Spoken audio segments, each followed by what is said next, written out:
Kenya itainuka, Kenya itasimama, Kenya itanawiri pamoja na uzalendo. Mimi ni Mkenya mzalendo. Je, wewe? Mimi ni Mkenya mzalendo daima. Tumekuja tena hapa. Hiki ni kipindi cha Sema na Spox. Sema na Spox. And this is our 15th edition. Na leo hii tuko na none other na mama wa nguvu, mama ambaye tunamheshimu, ambaye anasimamia masuala ya public service. Huduma center zote ziko chini yake. Ukitaka mambo ya capital development, na huyo sio mwingine bali ni Jane Tere Ibunya, na sio tu Jane, ni daktari. Sema daktari. Ndio huyu wako hapa. Sasa tupigie makofi. But before we come to her to know what is happening about our nation, the opportunities for the young people, wacha tusikie vile Gava inasema. Ati nini? Gava inasema. Na hiyo tunakuwa tukisema the government. Ukisikia hiyo unajua serikali inafanya nini? Inaongea. So we have various developments in the country that have happened in the last few days. First and foremost is that the president, His Excellency President William Ruto, was able to address the diplomats and also give them a very clear, position on the need to establish global peace in the world, also calling for various nations to support our country's vision towards a first world to become like Singapore through the 5 trillion rollout of various development projects. That is extremely important as we try to come back to ensuring that we take stock of the better plan and the Kenya Vision 2030 towards the greatness of this nation. Also, if you look at the Nyota program, we've now been able to do 44 counties, 1,360 wards, and we have been able to give over 2.5 billion shillings as a government to young people. And this week we are finalizing in Garissa, Wajir, and Mandera, 90 wards, the final lap. And we will, by the end of this exercise, reach out to 121,000 youth, up from 110,000, and 84 from each of the 1,450 wards in the country. And before you get the money, because some people are saying in the handout, upon see your handout, you have to be trained for 4 good days, and you don't get 25K, you get 22, because 3,000 inawekwa kwa ile malipo yako ya uzeeni hapo polepole, so that we can have a proper saving culture. This is something that we identified when we were coming up with the Better Plan Manifesto, because we realized that Kenya was only saving about 7%. But now if you look at also recently, Prime Cabinet Secretary, His Excellency Musalia Mudavadi, has actually commended the National Social Security Fund, because it has been able to rake in 670 billion shillings with impressive 17% returns. That's extremely important. And over 288 billion have actually been disbursed to those who have claimed before. And that is the amount of money that we had in 2022. That's scaling up from 288 billion to 670 billion in 2025 is actually driven by strong member confidence and disciplined investment. And Prime Cabinet Secretary has noted the fund's 17% interest growth in 2024-25 financial year. And the people who have benefited from the settlements within the same period is over 300,000 claims worth 25 billion. The 288 is the baseline money. So we moved from 288 billion to 670 billion, but we've given out 25 billion. That means our older senior citizen members are getting it, right? And you remember last year, up to 10th of May, we were actually re-registering people so that we know who is actually entitled to pension. And we'll be hearing more from our principal secretary. And also employees, including public service employers, should actually be able to remit that which is a contribution, because it's been a big problem. And also it's good to say that KRA now has restored the nil return filing for those who have a single income. This has been a huge furore, and we hope that that can be done very well. The Singapore dream continues with very, very powerful macroeconomic variabilities. If you look at our various sectors, you can see clearly that we have created a very good springboard for towards the Singapore journey. Nilisikia mwingine akiwa anasema kwamba tunaenda Canaan kupitia Singapore, and that is why the government is very committed in implementing the UNADCO report through its five-member committee led by Dr. Agnes Zani, who briefed the principal secretaries last week on Wednesday. There are 3 pathways to implementing that. Every state department has been given a template, 54 of them, to see what administrative measures can be, fulfilled that way or reformed, because 8 out of the 10-point agenda is about administration, 2 is about referendum. So these administrative measures. Number 2 is bills in parliament. 16 of them are in different stages of passage. And then, of course, we have the 2 questions that may go to the referendum as per Chapter 16 of the Constitution, that is Article 255, 256, and 257. But be that as it may, the most important way to ensure that we implement the NADCO report is being, to maintaining fidelity to the Constitution. We have to be perfidious to the pathos and ethos of a supreme law of the land.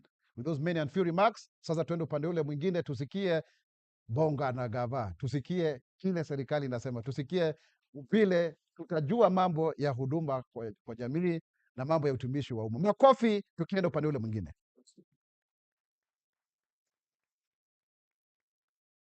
Yes. Yes, Nimekuja hapa na vipochopocho vyangu vingi sana hivi, sijui ma digitali ma whatever. Nakuona. It's only fair that I say hi to you. Nakuona, hujambo Asante sana. lakini. Karibu. Asante. Karibu sana. Tunashukuru. Unajua wewe unakuanga kila wakati, you are very very elegant. Aha. Wewe ni mama Kenya, nakuona na flag, nakuona na nini. Let's clap for our peers. And people want to know who is Dr. Jane Carey Imbunya, because the first time I saw you, Oh yes. ilikuwa wakati wa kuapishwa, Ndio. and then of course we got to know each other.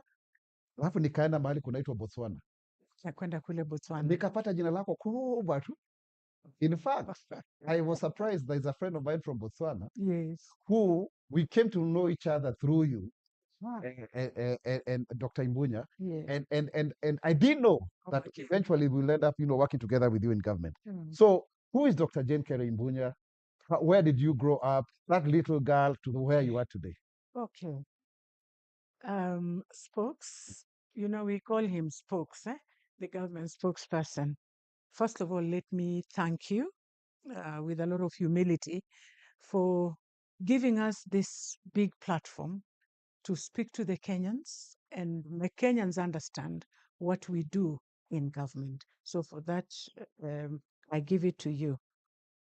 Having said that, I have to greet, because when I was being brought up, I was told, before you speak to people, you have to greet them, because that's a sign of peace. So how do you want me to greet you? Just a hi? Ama hamjambo? Which one sounds better? Good morning. Good morning, Kenyans. It's good to be here. My name is Dr. Jane Carey Imbunya. Dr. Imbunya grew up like any other village girl in Kenya. Yes. Oh, no, in a small village in Kenya. Where is this? In the United States of Kakamega County. Oh my goodness. What will catch? My village. United? Oh yes, United States Yes. of Kakamega. Yes. In a small village known as Shikoe, it neighbors Hollywood on the right and White House on the left, Are you serious? just along Isioko River. Isioko River. That is where I was Makofi born. hapo. We wacha kukaa ni kama utaki kupiga makofi. Oh yeah. I went to government schools my entire life, a local village primary school, and I ended up at the Mukumu Girls. Wait a bit. Oh yes. Your primary school named what? Matende Primary School in Kakamega County. Matende. Primary School. Yes. How then you went to, you was it standard 7 or standard? Oh my goodness. I've seen a lot of Januaries, standard 7. God has been gracious. Yeah. Standard 7. Uh-huh. And then I went to the Mukumu Girls High School. That's a school when I remember when I was in high school. Oh, yes. That's one of the best performing schools. In fact, we used to call it the Alliance Girls of Western Province. Yeah. And You must have done very well in your KCP. oh yes, I did. Yeah. In standard 7. Yes. I was the first girl in that village to ever get 34 out of 36 points. Wow. Makofi hapo. Piga makofi. And wote nobody. mbele. Kwani wewe ulipata D? Piga makofi. Oh yes, oh yes, oh yes. I'm a girl of the first. Yes. No girl beat that record. And then I went to Mukumu Girls High School. I got a Division 2 of 21 points because did not do well in mathematics. But explain to us because sometimes sisi wengine sahi division Okay, 2. 21 points Yes. was What was the total? first. In fact, 6 was the best. 6. But 20, it used to go to 21. 21 was the 24 Yes. was the seal Yes. for Division 1. Okay. But there was something. Mm. If you got a 9 in mathematics, don't worry and don't ask me about the 9. You are pushed to the other. Okay. Yes. And then I did my Form 5 and Form 6 in the same school. What is our A here? A star. It's something like an A A star. So, You know, it was so prestigious. so the one you got was now what? A star. Oh, Yes. King. Material. Yes.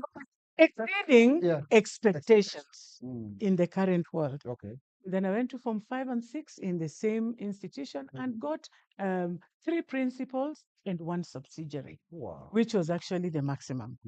And I went to study So education. Did you do Mukumo for 5 and 6? From 1 to 6. Oh wow. I was in Mukumu Girls. Were you a prefect? Were you a Oh my! what is co-curricular activity? My life in primary, I was a prefect, standard 7 head girl. Na coffee hapo. In Mukumu Girls, I was a prefect from 1 to Form 3, Form 4 assistant dining hall prefect. Well, In Deputy Prime Minister. Deputy Prime Minister. Yeah. In Form 6, I was the salutation prefect, the one who arranged when guests were coming, you know, put together the entertainment. Oh yes. No wonder you have a lot of yards. We are just not learning. Yeah. Yeah. But, I love telling this story about myself. Yes. I worked hard in school. I never wanted to fail because of my love for bread. Oh yeah. I loved bread so much, and we were 5 siblings. So whenever we bought bread, out of those number 3. Number 3. So the middle child. And my daddy tells this story. He loves telling the story. Whenever we bought bread, I would be given only 2 slices, which were never enough. So my mother would tell me, "Do you want more bread?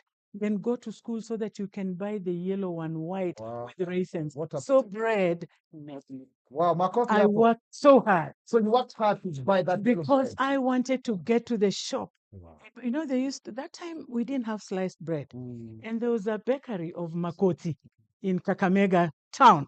We would go there. There was a long bread that was not sliced. So you attack it from all areas. So my mommy would, you know, pick that and, you know, give to all of us. But there was the yellow one. There was white and yellow. Yellow was so pricey, we could not afford. And then there was the one with raisins, which would only eat once in a while. So bread. And I love telling this story. And it is the true story. Bread made me. I worked so hard because I wanted to be able to buy my own bread. After that, I went to Kikuyu campus where I studied education. So University of Nairobi Kikuyu campus. University of Nairobi Kikuyu campus, the second pioneer group. Yeah. In Kikuyu campus, 1989. Wow. October 17th. That's when I stepped. So which subjects did you do? Oh my Jesus! Is it English? History and literature. No wonder. You see, you can tell. Oh yes. Your eloquence. Oh yes. You know, your narration. Oh yes. Ambacho tunazungumza Kiswahili poa sana. Oh my, really? Tuzungumzie kidogo hiyo Kiswahili. Okay, na niongee Kiswahili sasa. Serious business kutoka pale nikakwenda kwenye chuo kikuu cha Nairobi University Kikuyu campus. Nikiwa pale mwaka wangu wa pili nikakutana na kijana barubaru. He was studying medicine. Yeah. University of Nairobi. Really? May God rest So you his chose soul. well. Yes, I did. Oh, he was a cool dude. Mm. Shortly after completing my degree, I got myself a house. In 1992, 27th of December, I said, I do. Wow. And I still do. So you finished university the same year? We finished the same year. And got married the same year? We graduated on the same grounds. Yes. 1993. We both completed in 1992, but got married. We completed in 1992 August and got married in December. We reported to work Yeah. the same time in 1993. He reported to Jaramogi Oginga Odinga Referral Hospital in Kisumu, and I went to teach in Ogada High School Makofi in makofi. Nyang'ori. Yaani tuseme hivi, yes, Yes. nilikuwa nasema ulikuwa kampo Eh. ulitoka na degree mbili. Tena hiyo ilikuwa ni lazima, Eh? kwa sababu kama haujipangi wakati huo Yes. utapangwa. Yes. Majezi mnasikia hiyo maneno. Yes. So we, Yes, because of time, eh? Yes, because We of wish time. I can have you the whole, but Oh, it's yes. so interesting. Oh, yes. Na KBC, the next time tuongeze muda kidogo hapo. Dakika kidogo. You know, to tell me, you started Ogada High School. Okay, yeah. If you can quickly now. Quickly, yes. Time, I went to, Botswana. of course, Yeah. I started teaching, and my husband got an opportunity. He was recruited among the doctors who were recruited to join the government of Botswana as one of the expatriates in 1995, and we moved there. So moving into Botswana, he said, "Oh, I think you should go back to school." And I went back to school. First of all, I was employed by the government. I was teaching in the schools, high schools in Botswana for 2 years. I stopped. He said, "You have to stop and continue." This is I did Gaborone. in Gaborone. Yeah. In Gaborone, there, some secondary school known as Masa. Masa means a gem. And you speak the language fluently? I speak it. Yes. So I then joined University of Botswana, where I did my master's degree in education. In Botswana, after master's degree, you have to go into an MPhil. My master's degree was from 2006 to 2008. 2009 to 2011, I did my MPhil, Master of Philosophy. From 2012 to 2015, I did my Doctor of Philosophy. Wow, makofi So kabisa. I taught in Botswana, in the high school, then jumped over during my master's. My lecturers saw a lot of potential in me and they took me in. So I joined the university since 2008 to date. This University of Botswana? University of Botswana, the one and only government university in Botswana. But above all, I'll say this. In my entire career, both in Botswana and here, I have led teams across institutions in accomplishing complex tasks. And indeed, here I have yet another very great team in the State Department, and together we are leading one another into accomplishing very, very complex tasks. And may I say this to the President of the Republic of Kenya? He removed me from the four corners of a classroom in a university, a very small, newly chartered university in Vihiga, Kaimosi Friends University, where I have been working and still is the Dean, School of Education and Social Studies, to the seat of power in Nairobi as the Principal Secretary in charge of the State Department for Public Service and Human Capital Development, where I serve with a lot of pleasure, delight, and zeal. Makofi, makofi. And in Botswana, we say Dumela, is it? In Botswana, you say Dumela Mbora because there are many. Yes. And then Dumela Mbo Me if you're many. But to me, you'll say Dumela Ma, meaning, how are you, Ma? And to a gentleman, when you speak to any gentleman, young or old, you must refer to them as Ra, Ra, and you put your hands together. Wonderful. Very respectful. Wonderful. I actually came to know that that country still respects the older people. Oh, yes. I met the former president, Ian Seretse Kama, and the people. It's a very close-knit society. They love one another. And they live in clusters. They speak one language. That's their national language. That is their official language, and that is their vernacular. In Botswana, there's only one language. No any languages. So when you go to school, when you go to class, when you go to the office, to the church, they speak one language. And that has really put them together. They live in clusters. There, a chief is more senior than a member of parliament.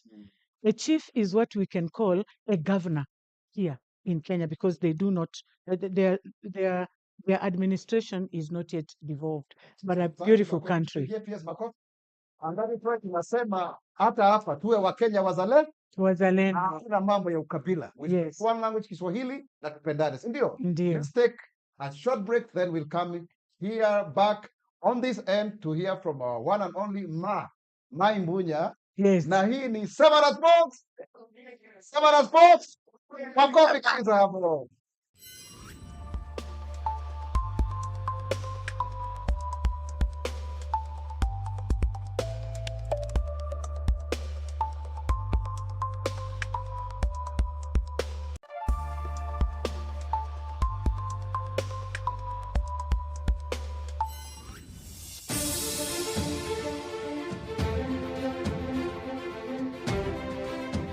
Hizi ni taarifa zetu za wiki hii kutoka ofisi ya msemaji wa serikali, kituo chako cha kuaminika kwa taarifa rasmi za serikali.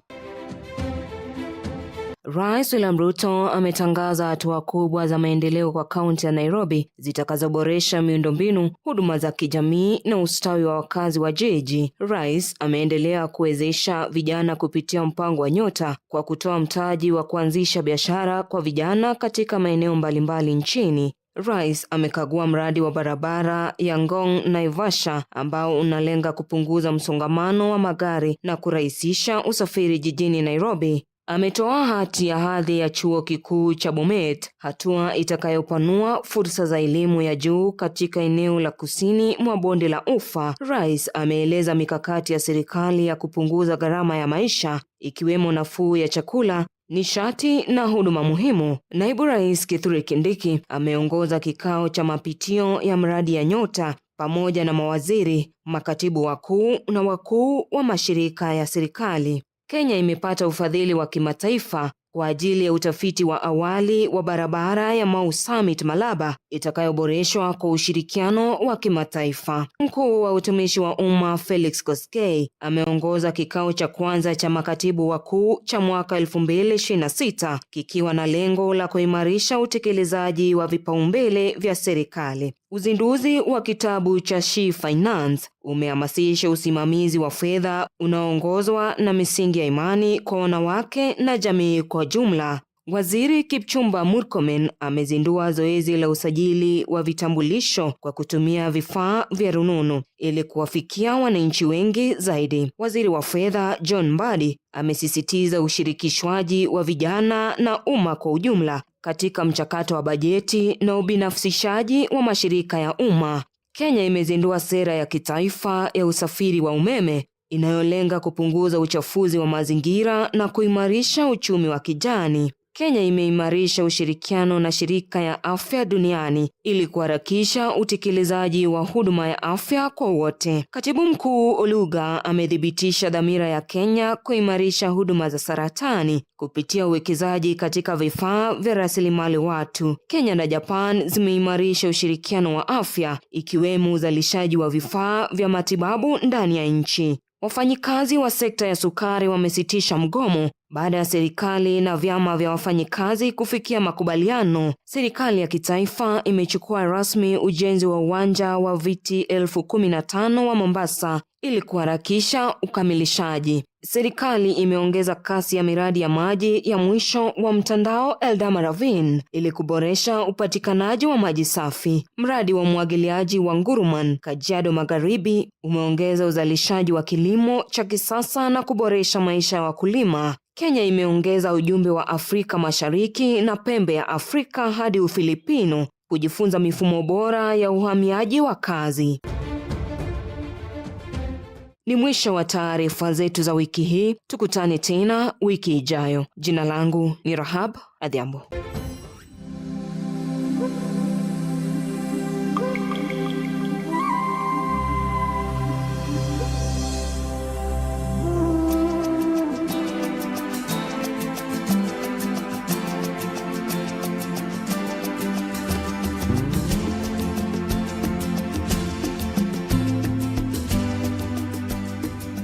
This is Kenya, bold, diverse, and alive with possibility.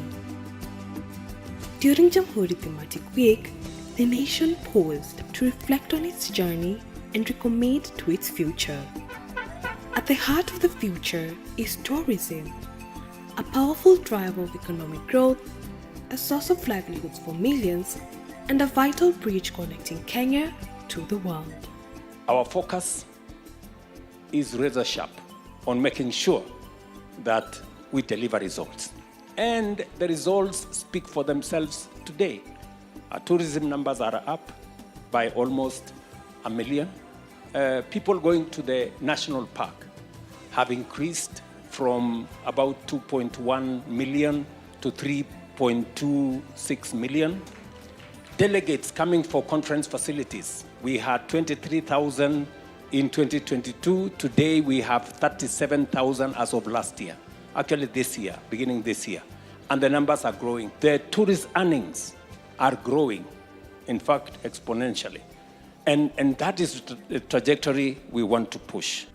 Tourism is one of the pillars and anchors of the economy, and we are happy that it is on an upward trajectory. We welcomed international visitors into Kenya, and this number reflects the highest that Kenya has ever had. The Kenyatta International Convention Center came alive with Tourism Expo 2025. Held from December 8 to 12, under the Jamhuri Thematic Week, the expo spotlighted Kenya's rich heritage, stunning wildlife, and a growing hospitality and events sector. Booths brimmed with color, innovation, and culture, positioning Nairobi as a leading expo hub and showcasing the full spectrum of Kenya's visitors' economy, from wildlife and cultural heritage to sports tourism, agritourism, innovation, and world-class MICE experiences. Yeah, my booth is important because mostly I always get visitors from outside the country, and they like buying things that are made from Kenya, mostly made from that we make ourselves, because they go with the Kenyan culture, maybe the Kikuyu culture, the Kamba culture, the Masai culture. So we like promoting the Kenyan culture. That is why my booth is special today. What makes our booth unique for tourism is that persons with disability, also in as much as they have challenges, maybe they're physically handicapped, those who are autistic, those who are deaf, those who are blind, who cannot hear, they can also tour the world. They can also go to places and have an opportunity to have a social life, because we are promoting inclusivity. So what I can add to the travel agencies, to also the hotels, to even have to promote to have inclusivity in the case that even when the persons with disability are boarding their cars, those who are maybe using a wheelchair or a walker, they can have that accessibility for them to access the vehicles. And also those if they are selling their packages to the persons with disability, they can have an inclusive package for those who are having disabilities or having challenges. From the roar of engines at the Safari Rally, where Kenya women are boldly claiming their space in motorsport, to breathtaking destinations across the country, Kenya offers adventures that inspires and stories that travel far beyond our borders. The Lioness Rally was founded to empower young girls to take charge of their lives. Basically, my motto is drive for change. So every day we wake up, we drive through life. Sometimes unakosa njia, unapiga reverse. You say, get back on track, guys, okay? Metaphorically. Then you navigate through life again. Every day you're navigating where you are going to work, what's your family doing, etc., etc. And that is what we're trying to emphasize and showcase to these young girls, that what you start in life, you actually finish. My most memorable rally is, of course, my foundation rally. which was our inaugural rally at Kasarani, where we launched the Lionesses. You know, that was extraordinary because we were 8 female drivers, 8 female navigators, all the GSU, the police, the controllers, the fuelers, kila mtu pale alikuwa wanawake. Wanawake peke yake. It was amazing, it was extraordinary. So we broke the barrier not only in Kenya, but on the continent. So we're doing something extraordinary, huge for Kenya. So it's called sports tourism. Tourism in Kenya is more than a journey. It is a promise to protect what is wild, to uplift those who call it home, and to share Kenya's story with the world.